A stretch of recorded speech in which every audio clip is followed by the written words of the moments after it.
অনেকদিন ধরে জ্বরে ভুগছেন।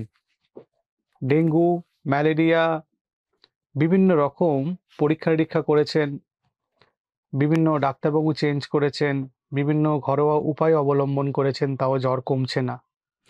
তখন আপনাদের পাড়ার ডাক্তারবাবুর কাছে গেলেন, ডাক্তারবাবু বললেন, "দেখো তো বাবা, টাইফয়েডটা একবার টেস্ট করে টাইফয়েড হয়েছে কিনা?" তিনি কিছু ব্লাড টেস্ট দিলেন। দেখা গেল আপনার টাইফয়েড পজিটিভ। এই টাইফয়েড অনেক কারণে বিভিন্ন লোকের মধ্যে এটা সম্বন্ধে ধারণা কম। আজকে টাইফয়েড নিয়ে আমরা আলোচনা করব। টাইফয়েডটা কি, লক্ষণ কি, কিভাবে হয়, কিভাবে তার ডায়াগনোসিস করা হয় এবং তার চিকিৎসা পদ্ধতি কি, এবং টাইফয়েড হলে তার ডায়েট কি হবে, এই সব ব্যাপারে একটা আলোচনা আজকে আমাদের এই ভিডিওতে। নমস্কার, আমার নাম ডক্টর এস এম মল্লিক। আমি একজন ফিজিশিয়ান। আজকে আমরা টাইফয়েড নিয়ে বিস্তারিত আলোচনা করব। টাইফয়েড একটা ব্যাকটেরিয়া ঘটিত রোগ। সালমোনেলা টাইফি, সালমোনেলা প্যারাটাইফি বলে ব্যাকটেরিয়া। এই ব্যাকটেরিয়া সালমোনেলা গ্রুপ, এই ব্যাকটেরিয়া দিয়ে টাইফয়েডটা হয়। এই ব্যাকটেরিয়াটা এই টাইফয়েডের কারণ। একে এন্টেরিক ফিভারও অনেকে বলে। অনেক দিন ধরে জ্বর, হাই গ্রেড ফিভার, অন্য কোনো সিমটম নেই, শুধু জ্বর আসছে। খাওয়া দাওয়াতেও বেশিরভাগ ক্ষেত্রে কিছু পরিবর্তন হয় না। জ্বরে যেরকম একটু লোকে কম খায় সেরকম একটু কম খাচ্ছে, গায়ে কোনো র্যাশ নেই, কাঁপিয়ে জ্বর আসছে না। কিন্তু যখন জ্বর আসছে মোটামুটি 2.5-3 ডিগ্রি ফারেনহাইটের কাছাকাছি জ্বর চলে আসছে, তখন তো এটা চিন্তার বিষয়। ডাক্তারবাবুর কাছে গেলেন, ডাক্তারবাবু কিছু নর্মাল পরীক্ষার সঙ্গে কিছু টাইফয়েডের পরীক্ষা করতে দিলেন, সেটা টাইফয়েড ডায়াগনোসিস হলো। এই টাইফয়েডের লক্ষণ কি? টাইফয়েডের 1 নম্বর লক্ষণ হচ্ছে আপনার জ্বর আসবে এবং সেটা হাই গ্রেড ফিভার। এরকম ঘুষঘুষে জ্বর না, এই যে 99, 100 এরকম জ্বর না, বেশ ভালো মাত্রায় জ্বর আসবে টাইফয়েডে। কখনো কখনো টাইফয়েডে গায়ে র্যাশ আসতে পারে। আমরা ভুল করতে পারি যে অন্য কোনো অসুখে জ্বর হয়েছে কিনা। এবং যদি কোনো কারণে সিভিয়ার হয় তখন নেক মাসল স্প্যাজম হয়, যেটাকে মেনিনজিজম বলে, এবং ব্রেন অ্যাফেক্টেড হয়। অনেক সময় টাইফয়েডের জন্য জন্ডিসও হতে পারে, কিন্তু সেটা খুব রেয়ার। সেটা সংখ্যা খুব কম এবং সেটা অতটা কমন নয়। টাইফয়েড ডায়াগনোসিস কিভাবে করা হয়? টাইফয়েড ডাক্তারবাবুর কাছে জ্বর কমছে না, 3 দিন পরে দেখলেন যে জ্বর কমছে না, ডাক্তারবাবুর কাছে গেলেন, ব্লাড টেস্ট করতে দিলেন, সেটাতে টাইফয়েড ডায়াগনোসিস হলো। দুটো ব্লাড টেস্ট খুব কমন। একটা হচ্ছে টাইফি.আইজিএম, যেটা 3 থেকে 4 দিনের মাথায় পজিটিভ আসতে আরম্ভ করে দেয়। আর একটা উইডাল টেস্ট, সেটা 7 দিনের পরে দেখা হয়। উইডাল টেস্টটা খুব নন স্পেসিফিক টেস্ট আর কি। ওতে অনেকগুলো প্যারামিটার থাকে এবং কোনোটা পজিটিভ কোনোটা নেগেটিভ, তো পেশেন্টরা বুঝতে পারেন না। এবং আজকাল এটাকে খুব ইম্পর্টেন্স দেওয়া হয় না, কারণ আরও ভালো পদ্ধতি চলে এসছে। ওই টাইফয়েড আইজিএম অ্যান্টিবডি টেস্ট করে দেখা হয় এবং সেটা ডায়াগনস্টিক টেস্ট আর কি। ব্লাড কালচার করে যদি সালমোনেলা গ্রোথ পাওয়া যায় আরও ভালো। কখনো কোনো স্টুল কালচার করতে হয়, স্টুলের মধ্যেও পাওয়া যেতে পারে, অ্যান্টিজেনও পাওয়া যেতে পারে। চিকিৎসা কি? টাইফয়েড যেহেতু ব্যাকটেরিয়া ঘটিত একটি রোগ, এর চিকিৎসা হচ্ছে আমাদের অ্যান্টিবায়োটিক, এবং ইউজুয়ালি কম্বিনেশন অফ অ্যান্টিবায়োটিক দেওয়া হয়। সেফালোস্পোরিন, তার সঙ্গে ফ্লুরোকুইনোলোল গ্রুপস বা ম্যাক্রোলিড, অ্যান্টিবায়োটিকের কম্বিনেশন দেওয়া হয়। কখনো কখনো ড্রাগ রেজিস্ট্যান্ট টাইফয়েড হয়, তখন আমাদের ইন্টারভেনাস অ্যান্টিবায়োটিক দিতে হয়, আরও হায়ার গ্রুপ অফ অ্যান্টিবায়োটিক, সেটা হসপিটালে ভর্তি করে করা হয়। এই টাইফয়েড হলে আমাদের খাবারে কি চেঞ্জেস হবে বা কি খাবার খাবো সেটা নিয়ে অনেকে জিজ্ঞেস করেন। প্রথমে আমি বলি যে জ্বর হলে আমাদের যে বডিতে একটা ডিহাইড্রেশন তৈরি হয়, সেই ডিহাইড্রেশন কমব্যাট করার জন্য বা সেটা কাটানোর জন্য, জলশূন্যতা, এটা কাটানোর জন্য আমাদের জল বেশি করে পান করতে হয় এবং এমন খাবার দাবার খেতে হয় যাতে জলের ভাগটা বেশি আছে। সেটা স্যুপ হতে পারে, ব্রথ হতে পারে, স্টু হতে পারে, বিভিন্ন প্রকার ঝোল জাতীয়, ডাল জাতীয় জিনিস হতে পারে, এমনি নর্মাল ডাবের জল, ফলের রস, এগুলোও খেতে পারি।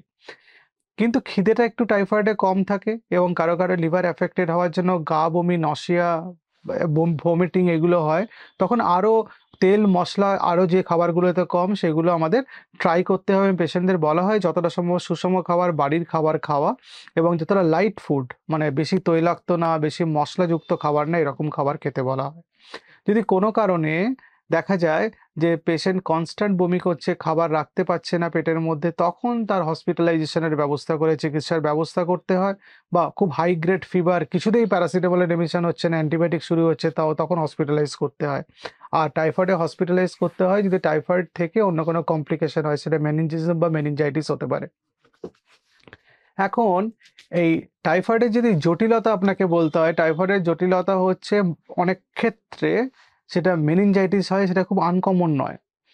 আর রেয়ার কিছু কেসে সাইটোকাইন স্টর্ম হয় বডির মধ্যে, তখন মাল্টি অর্গান ডিসফাংশন হয় বা মাল্টি অর্গান ফেলিওর হয়, তখন এটা একটা মেডিকেল ইমার্জেন্সি। এগুলো বাড়িতে চিকিৎসা করা হয় না, হাসপাতালের ইন্টেন্সিভ কেয়ার ইউনিটে রেখে চিকিৎসা করতে হয়। এটা হচ্ছে টাইফয়েডের জটিলতা।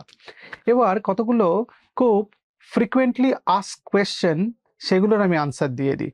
প্রথম কথা, টাইফয়েড কি ছোঁয়াচে? টাইফয়েড হচ্ছে ফিকো ওরাল রুট দিয়ে যায় বডিতে, খাবার থেকে বা জল থেকে টাইফয়েড যায়। যেমন যার টাইফয়েড হয়েছে তার স্টুলেও টাইফয়েডের ব্যাকটেরিয়া বেরোবে, সুতরাং হাইজিনটা ভালো করে মেনটেন করতে হবে, নাহলে বাড়ির লোকজন অ্যাফেক্টেড হওয়ার সম্ভাবনা থাকে। 2 নম্বর হচ্ছে টাইফয়েড রোগীর যারা সেবা শুশ্রূষা করছেন তারা ভালো করে হাত ধুয়ে নেবেন, এবং টাইফয়েড রোগী যে থালা বা বাসনে খাবার দাবার খাচ্ছেন সেগুলো ভালো করে ধুয়ে নিতে হবে, এটা খুব ইম্পর্ট্যান্ট। আর 3 নম্বর হচ্ছে বাইরের খাবার সেই সময়ে খাবেন না, বা বাইরে থেকে খাবার এনে খাবেন না। সেই খাবারগুলো আরও বেশি অন্য জার্ম থাকতে পারে, টাইফয়েডটাকে আরও কমপ্লিকেট করে দিতে পারে। এই জিনিসগুলো আমি এমনি আপনাদের বলে রাখছি, যাতে অনেক প্রশ্নের পেশেন্টরা আমাদের জিজ্ঞেস করেন, তার প্রশ্নগুলোর উত্তর আমাদের দিতে হয়, তো তাই। 2 নম্বর, টাইফয়েড রোগীর চিকিৎসা কি বাড়িতে সম্ভব? হ্যাঁ, টাইফয়েড রোগীর চিকিৎসা বাড়িতে সম্ভব। বেশিরভাগ ক্ষেত্রেই অলমোস্ট 90% কেস বাড়িতেই ট্রিটমেন্ট হয়ে সেরে যায়, তার জন্য হসপিটালাইজেশনের প্রয়োজন হয় না। 3 নম্বর, টাইফয়েড হলে ডায়েটারি কি চেঞ্জ হয়? টাইফয়েড হলে কোনো ডায়েটারি চেঞ্জ করার দরকার নেই, নর্মাল হোম ফুড খেতে হবে, ফল, মাছ, মাংসও খেতে পারে, কোনো প্রবলেম নেই, তবে তেল মশলাযুক্ত খাবার কম খেতে বলি। 4 নম্বর, চান করতে পারবে কিনা টাইফয়েড হলে? নিশ্চয়ই চান করতে পারবে। স্নান করলে মন, স্বাস্থ্য দুটোই ভালো থাকে, এটা পরিষ্কার পরিচ্ছন্নতার একটা নিজের মধ্যে একটা গুড সেন্স হয়। সেই জন্য টাইফয়েড হলে যে চান করতে পারবে না তা নয়, গরম জলে চান করতে পারবে, দিনে একবার চান করা উচিত। টাইফয়েড হলে ভাত বা রুটি খেতে পারবে কিনা? নিশ্চয়ই খেতে পারবেন। টাইফয়েড হলে ভাত, রুটি, মাছ, মাংস, ফল মূল আপনার যা মনে হয় তাই খাবেন। টাইফয়েড হলে যদি ডায়াবেটিস রোগীরা কেউ যদি থাকেন, কারো যদি টাইফয়েড হয়, তাহলে সুগার সার্চ করতে পারে, সুগার লেভেলটা বাড়িতে কনস্ট্যান্ট মনিটর করতে হয়। তবে সে সময় খাবার রুচিটা যদি কমে যায়, খাবারের অত বাদ বিচার না করে আপনার যেটা খেতে ভালো লাগছে খান। ডায়াবেটিসের লেভেল একটু, সুগারের লেভেল ওপর নিচে হলে সেটা আপনার ডাক্তারবাবু ম্যানেজ করে নেবেন। অনেকে জিজ্ঞেস করেন, ডাক্তারবাবু টাইফয়েড হয়েছে কতদিন বিশ্রাম নেব? আইডিয়ালি 7 থেকে 10 দিন বিশ্রাম নেওয়া দরকার, মানে সেটা নিলে শরীর তাড়াতাড়ি সুস্থ হয়ে যায়। এবং আপনার জ্বর হলে আমি এমনিতেই বিশ্রাম নিতে বলি। কারো যদি দুর্বলতা থাকে তিনি 2 থেকে 3 সপ্তাহ বিশ্রাম নিতে পারেন। অনেকে জিজ্ঞেস করেন, ও টাইফয়েড হয়েছে, দুর্বলতা কিভাবে কাটবে? টাইফয়েডের দুর্বলতা কাটানোর জন্য কোনো ভিটামিন বা ওইসব বড়ি খেয়ে আপনার দুর্বলতা কাটবে না।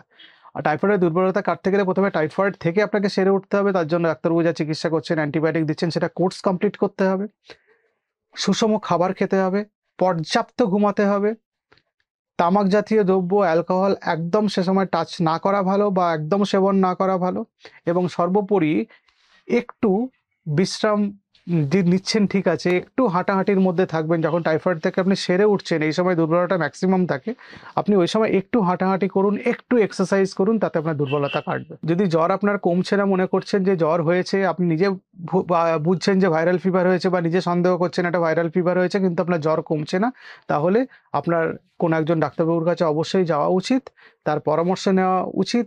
অনেক সময় হতে পারে যেটা আপনার টাইফয়েডের জ্বর, তার জন্য ব্লাড টেস্ট করতে হবে, ব্লাড টেস্ট করে কনফার্ম করতে হবে, এবং দরকার পড়লে অ্যান্টিবায়োটিক খেতে হবে যদি আপনার টাইফয়েড পজিটিভ আসে। সুতরাং যে কোনো জ্বর 3 দিনের বেশি হয়ে গেলে সেটা বাড়িতে ফেলে রেখে অবহেলা করা যাবে না, কোনো ডাক্তারবাবুর কাছে যেতে হবে, বা কোনো হসপিটালের এমার্জেন্সিতে গিয়ে আপনাকে প্রয়োজনীয় পরীক্ষা নিরীক্ষা করতে হবে। নমস্কার।